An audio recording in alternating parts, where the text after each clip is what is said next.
नमस्कार. बोल व्हिडिओमध्ये सर्वांचे स्वागत. पश्चिम बंगालमध्ये पहिल्या टप्प्याचं मतदान पूर्ण झालंय. देशाचं लक्ष तामिळनाडूपेक्षा पश्चिम बंगालकडे आहे. तामिळनाडूमध्ये एकाच टप्प्यात सर्व निवडणूक पार पडली आहे आणि दोन्ही ठिकाणी खूप मोठ्या संख्येने मतदान झालंय. काही ठिकाणी तर 90% वर मतदान गेलं. जसं आसाम, पॉंडिचेरी आणि केरळ हा जो विधानसभा निवडणुका झाल्या आधी एक 15 दिवस आधी, तेव्हासुद्धा मतदान खूप चांगलं झालं होतं. पण बंगाल आणि तामिळनाडूमध्ये अनेक ठिकाणी विक्रम करण्यात आलेला आहे. 90% वर मतदान झालेलं आहे. त्यामुळे साहजिकच असा एक प्रश्न येतो आणि ही नेहमीची चर्चा आहे, की मोठ्या प्रमाणात मतदान झालं तर ते सरकारच्या बाजूचं असतं का विरोधाचं असतं? अनेक जण असं म्हणतात, की मोठ्या प्रमाणात मतदान म्हणजे अँटी इन्कम्बन्सीची लाट येते, म्हणजे सरकार विरोधी लाट येते आणि ती मतपेटीतनं व्यक्त होते. म्हणजेच सरकारसाठी हे धोकादायक असतं. एक्झिस्टिंग जे सत्तेवर आहेत त्यांच्यासाठी आणि विरोधी पक्षांसाठी फायद्याचं असतं.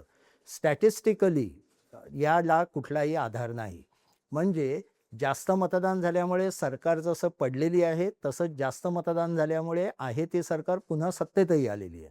त्यामुळे याबद्दल डेटाच्या आधारावर आपण कोणताही निष्कर्ष काढू शकत नाही, हे आपण पहिलं लक्षात ठेवलं पाहिजे. त्यामुळे बंगालमध्ये मोठ्या प्रमाणात मतदान झालं आहे म्हणजे ते ममता बॅनर्जींच्या विरोधात आहे आणि भाजपच्या बाजूने असा घाईघाईत निष्कर्ष आपल्याला आत्ता तरी काढता येत नाही. तामिळनाडूतही तसंच आपल्याला म्हणता येईल, की ते द्रमुक पक्षाच्या विरोधात आहे म्हणजे सध्याचे सत्ताधारी स्टॅलिन यांच्या विरोधात आहे आणि अण्णा DMKच्या बाजूने आहे किंवा TVK चे विजय त्यांच्या बाजूचं आहे असा कोणताही निष्कर्ष आत्ता आपण काढू शकत नाही जोपर्यंत मतपेटीतनं खरोखर मतदान कोणाला किती झालं हे उघड होत नाही. त्यामुळे फक्त याबाबत अंदाज करायचे असतात. बंगालमध्ये हा टप्पा अतिशय महत्त्वाचा यासाठी होता, की याच टप्प्यात भाजपला जास्त जागा मिळण्याची निदान आशा आहे, शक्यता आहे किंवा ते तिकडे लक्ष ठेवून आहेत. भाजपला मागच्या विधानसभा निवडणुकीत 77 जागा मिळाल्या होत्या. यावेळी या पहिल्या टप्प्यात जे 150च्या जवळपास जागांवर मतदान झालंय, तेथे 100 तरी जागा आपल्याला मिळाव्यात असं भारतीय जनता पक्षाचं एकूण स्ट्रॅटेजी होती किंवा आहे. कारण या टप्प्यात जर का भारतीय जनता पक्ष 100हून अधिक जागा मिळवू शकला, तरच त्याला 150 जागा जी बहुमतासाठी आवश्यक आहेत, 147 का 48 एक्झॅक्ट आकडा माहीत नाही मला, पण तेवढ्या आहेत त्यांना मिळवता येतील. आणि हे अजिबात सोपं नाही. आणि सोपं नाही यासाठी, की इथे बंगालमध्ये जो वेगवेगळ्या पद्धतीने निष्कर्ष विश्लेषण अनेक जण करतायत, त्यातनं जो डेटा बाहेर येतोय, त्याच्यातनं एक गोष्ट पक्की आहे, की भारतीय जनता पक्षाला बंगालमध्ये विजय मिळवून सत्ता आणायची असेल किंवा परिवर्तन करायचं असेल बंगाली भाषेत, तर त्यांना हिंदू मतं ही जास्तीत जास्त संख्येने आपल्याकडे खेचावी लागतील. आत्ता काही ठिकाणी 50% पर्यंत हिंदू मतं भारतीय जनता पक्षाकडे आहेत, परंतु ती तितकीशी पुरेशी नाहीत. किंबहुना मधल्या काळात हिंदू मतांमध्ये सुद्धा म्हणजे भारतीय जनता पक्षाला मिळणाऱ्या हिंदू मतांमध्ये सुद्धा सातत्याने घट होत असलेली आपल्याला दिसते. डेटा तसं दाखवतो. त्यामुळे ही उडी मारताना भारतीय जनता पक्षासमोर खूप मोठं आव्हान आहे. आणि ते आव्हान कसं आहे, एक लहान थोड्याशा आकडेवारीवरून तुमच्या लक्षात येईल.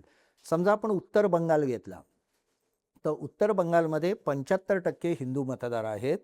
तिथे 43 जागा आहेत आणि त्यातल्या 28 जागा भाजपला मिळाल्या होत्या आणि 14 जागा तृणमूल काँग्रेसला मिळाल्या होत्या.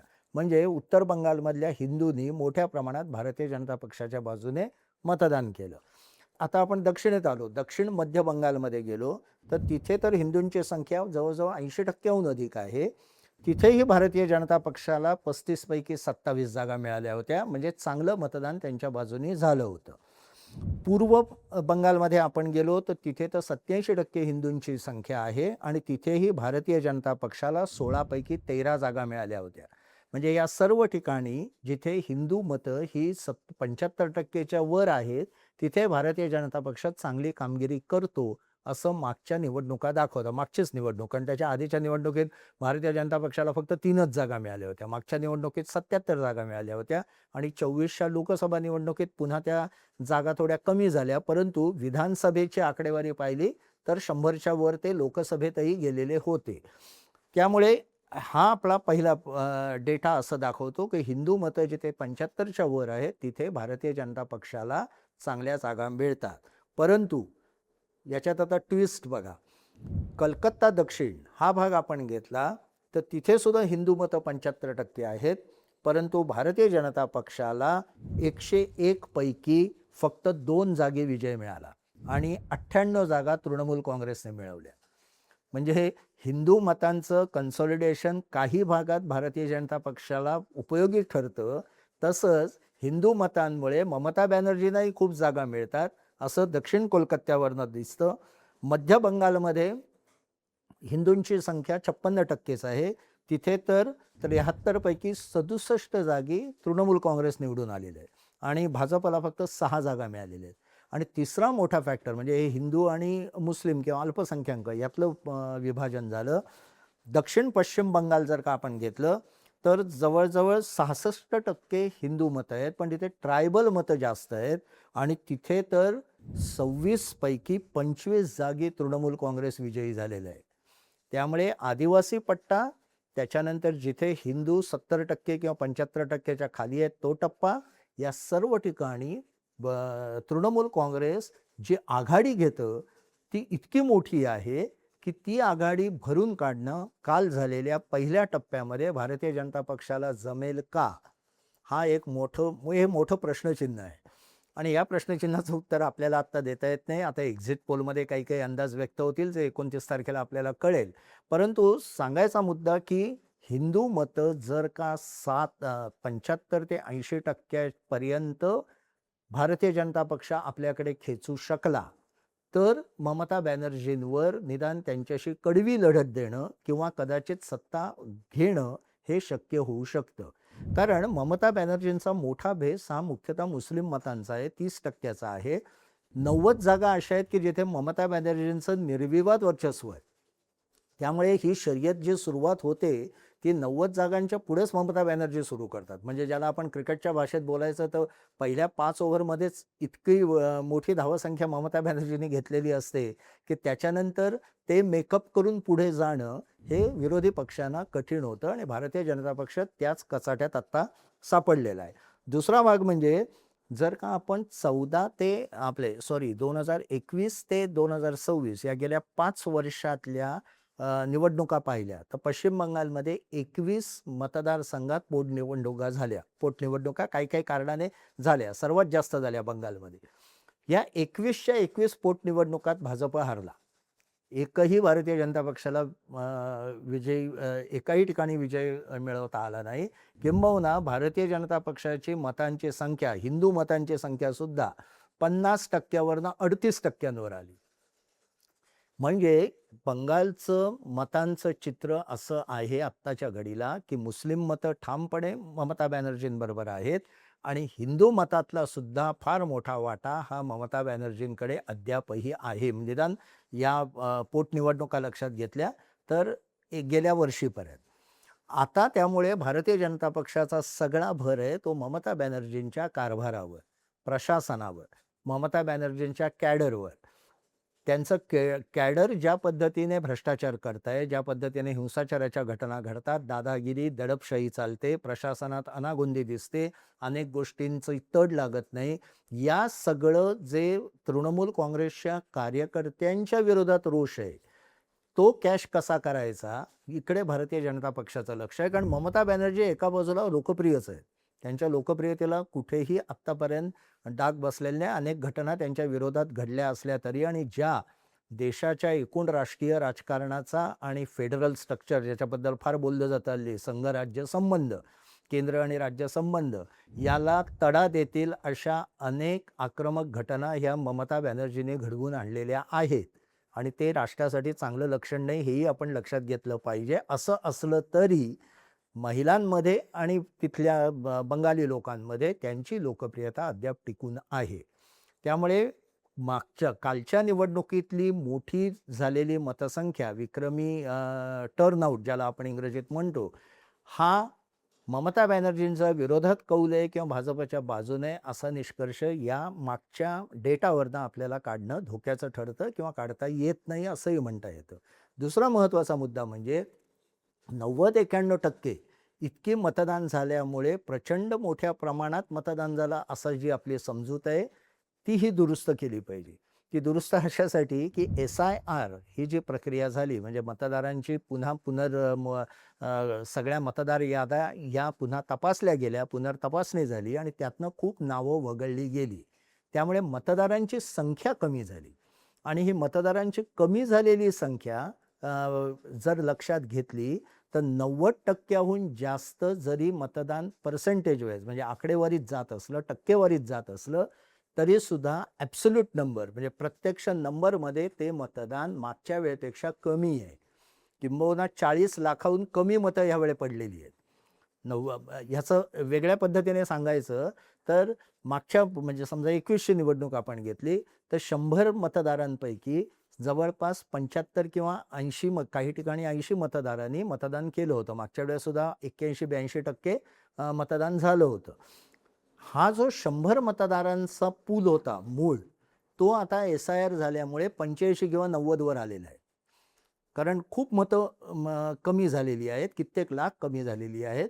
आता ती जी 90 मतं राहिलेली आहेत, त्यातल्या पुन्हा 80%नीच मतदान केलं, 80 लोकांनी मतदान केलं, तर ते मतदान हे 90%च्या तुलनेत आपोआप 90 किंवा 91%वर जातं. म्हणजे मतदारांची संख्या ही अतिशय महत्त्वाची असते, कारण संख्येवर निवडणूक जिंकली किंवा हरली जाते, टक्केवारीवर नाही. तर मुळात 40 लाख मतदार 21 पेक्षा या टप्प्यात कमी लोकांनी मतदान केलं आहे. इंडियन एक्सप्रेसने याची छोटीसा उल्लेख केलेला आहे, पण माझ्या मते तो उल्लेख अतिशय महत्त्वाचा आहे. कारण शेवटी ॲब्सोल्यूट नंबर म्हणजे प्रत्यक्ष मतदान किती होतं याचा आकडा, हा आकडा अतिशय महत्त्वाचा असतो. त्याच्यावर उमेदवार जिंकतो किंवा हरतो. टक्केवारीवर जिंकत किंवा हरत नाही. टक्केवारी ही फसवी असते कारण त्याचा बेस बदलत असतो. त्यामुळे हाही एक मुद्दा इथे महत्त्वाचा आहे. त्यामुळे बंगालबद्दल कोणताही घाईघाईत निष्कर्ष काढणं आता कोणाच्याही बाजून नाही. म्हणजे समजा जनतेनेच ठरवलं असेल, जे आपण सातत्याने पुढेही बोलत राहू की जनतेनेच ठरवलं असेल की आम्हाला हे सरकार नको, तर मात्र ही टक्केवारी वगैरे सगळे बाजूला जाते. संपूर्ण वेगळ्या डायमेन्शनमध्ये निवडणूक जाते आणि त्याच्याबद्दल आजपर्यंत कोणाला अंदाज बांधता येत नाही. आता तामिळनाडूकडे येऊ. तामिळनाडू ही इतकंच अतिशय रंजक तिथली निवडणूक झालेली आहे आणि मुळात तामिळनाडूचं प्रेडिक्शन कुठल्याही पद्धतीचं भविष्यकथन करणं हे भल्याभल्यांना कठीण वाटत आहे. याचं कारण म्हणजे तिसरा फॅक्टर TVK जो अभिनेता विजय जोसेफ हे किती मतं घेतात याच्याकडे सर्वांचं लक्ष आहे आणि ते कोणाची मतं घेतात. ते स्वतःच्या जीवावर खूप मोठी उंचउडी मारतील का याचा खात्री नाही. कारण ते त्यांच्या ह्याला प्रचंड गर्दी होत असली सभांना, मिरवणुकींना किंवा त्यांच्या एकूण प्रचाराला, तरीसुद्धा ते अभिनेते असल्यामुळे त्यांना बघणाऱ्यांची गर्दी किती आणि प्रत्यक्ष त्यांच्या मतदारांची गर्दी किती ह्याचा शोध घेणं हे फार कठीण जातं. दुसरं म्हणजे ते पहिल्यांदाच निवडणूक लढवत असल्यामुळे त्यांच्या मतांचा अंदाज घेण्यासाठी कोणताही बेस हा निवडणुकाचं पोलिंग जे करतात त्यांच्याकडे नाही. त्यामुळे केवळ अंदाजावर सगळं चाललंय. मतांची म्हणजे गर्दी ह्याच्यावरचा एक तुलना करायची तर चांगलं सांगितलं जातं की केजरीवाल जेव्हा दिल्लीत लोकप्रिय व्हायला लागले अण्णा हजारेंच्या आंदोलनानंतर, तेव्हा केजरीवाल यांच्या सभांना होणारी प्रचंड गर्दी ही त्यांच्या विजयाची चुणूक होती आणि तशीच गर्दी विजय यांच्यासाठी होतीये. परंतु फरक असा आहे की केजरीवाल हे सामान्य व्यक्ती होते, सामान्य उमेदवार होते. त्यांना कोणतंही राजकीय वलय नव्हतं. फक्त नुकतीच सुरू झालेली चळवळ होती. चळवळीला प्रतिसाद देणारी गर्दी होती आणि इथे विजय हे अभिनेते आहेत. त्यांच्याभोवती एक वलय आहे, त्यांच्याभोवती एक ग्लॅमर आहे. ग्लॅमरसाठी होणारी गर्दी आणि चळवळीतनं होणारी गर्दी यात फरक करावा लागतो आणि तो असा गणितात मोजता येतोच असं नाही. असा म्हणजे पहिल्याच फेरीत सत्ताच हस्तगत करायची असा चमत्कार NT रामाराव यांनी आंध्रमध्ये केला. No doubt about it. पहिलीच निवडणूक ते पूर्ण प्रचंड बहुमतानेच सत्तेत आले आणि काँग्रेसची त्यांनी जी धुळदाण उडवली त्याच्यानंतर काँग्रेस अद्याप आंध्रमध्ये पुन्हा उभी राहू शकलेली नाही. ही वस्तुस्थिती आहे. असा चमत्कार तामिळनाडूमध्ये घडण्याची शक्यता आत्ताच्या घडीला कमी वाटते. कारण द्रमुक आणि अण्णा द्रमुक यांची पण संघटन शक्ती जबरदस्त आहे. आता इथे एकच अण्णा द्रमुकला आशेचा किरण वाटतोय तो असा की सी वोटर यांनी जी एक ते सतत सर्वे करत असतात यशवंत देशमुख, त्यांनी असं म्हटलंय की त्यांच्या सर्वेत असं आढळलं की विजय यांच्या बाजूने झुकलेले जर का 10 मतदार आपण घेतले तर त्यातले 7 मतदार हे द्रमुककडनं विजयकडे आलेले असतात आणि 3 मतदार हे अण्णा द्रमुककडनं विजयकडे आलेले असतात. याचा अर्थ जर का द्रमुकचे जास्त मतदार विजय यांनी खेचले तर अण्णा द्रमुकचा फायदा होऊ शकतो आणि विजय यांचाही थोडाफार फायदा होऊ शकतो. पण याच्यात पुन्हा एक पेच आहे. तामिळनाडूमध्ये मोठ्या प्रमाणात सरकार विरोधी वातावरण आहे. तिथे सुद्धा बंगालप्रमाणेच आहे. म्हणजे ममता बॅनर्जी तिकडे लोकप्रिय आहेत, पण कॅडरच्या विरोधात, कार्यकर्त्यांच्या विरोधात रोष आहे. तमिळनाडूमध्ये पण स्टॅलिन यांच्या विरोधात कोणाचा आक्षेप नाही, पण द्रमुकचे इतर मंत्री आणि त्यांचे कार्यकर्ते यांच्याबद्दल रोष आहे.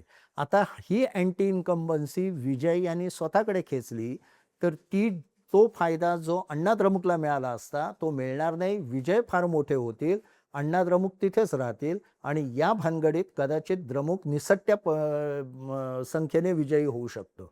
हा एक अंतर्गत पेच आहे राजकारणातला. त्यामुळे त्याच्याबद्दलही अंदाज बांधता येत नाही. आणि तिसरा भाग असा की विजय यांच्या मागे, विजय जोसेफ हे स्वतः अल्पसंख्याक समाजातले आहेत. त्यांच्या मागे दलित, मुस्लिम आणि तरुण हा आणि काही प्रमाणात महिला हा वर्ग मोठ्या प्रमाणात आहे. त्यातला दलित, तरुण आणि अल्पसंख्याक मुस्लिम हे मुख्यतः द्रमुकचं मतदार आहेत आणि महिला हा अण्णा द्रमुकचा आहे. जयललितांचं लेगसी आहे ती. त्यामुळे ते ह्या दोन्ही पूलमधनं मतं खेचणार आहेत. शिवाय त्यांचे स्वतःचे काही मतं असतील. याचा अंदाज बांधणं कठीण असल्यामुळे तमिळनाडूमध्ये स्टॅलिन यांच्या विरोधात वातावरण आहे असं सगळे सर्वे सांगतात. परंतु त्या वातावरण कॅश करण्याची क्षमता किंवा ती संधी विजय घेतात का अण्णा द्रमुक घेतो हे आत्ता तरी सांगता येत नाही. याबद्दल सगळे सर्वे करणारे मूग गिळू नयेत. ते कदाचित 29ला आपले पत्ते उघड करतील. हे सगळे ॲनालिसिस, डेटा आणि हे तिथली ही जी विविध मंडळी सर्वे करत आहेत त्यांच्यावरनं आहे. त्यामुळे आम्हीही इथे कोणतंही प्रेडिक्शन करू इच्छित नाही, कारण असं प्रेडिक्शन करणं, कारण तिथली ग्राउंड रिॲलिटी, जमिनीवर खरोखर काय चाललं आहे हे आपल्याला माहिती नाही. आपण अन्य लोकांच्या माहितीवरनं ही काही निरीक्षणं मांडतोय. खरं काय ते चित्र काही प्रमाणात 29 तारखेला जेव्हा एक्झिट पोल येतील तेव्हा, आणि खरं स्पष्ट चित्र हे आपल्याला 4 तारखेलाच कळेल. धन्यवाद.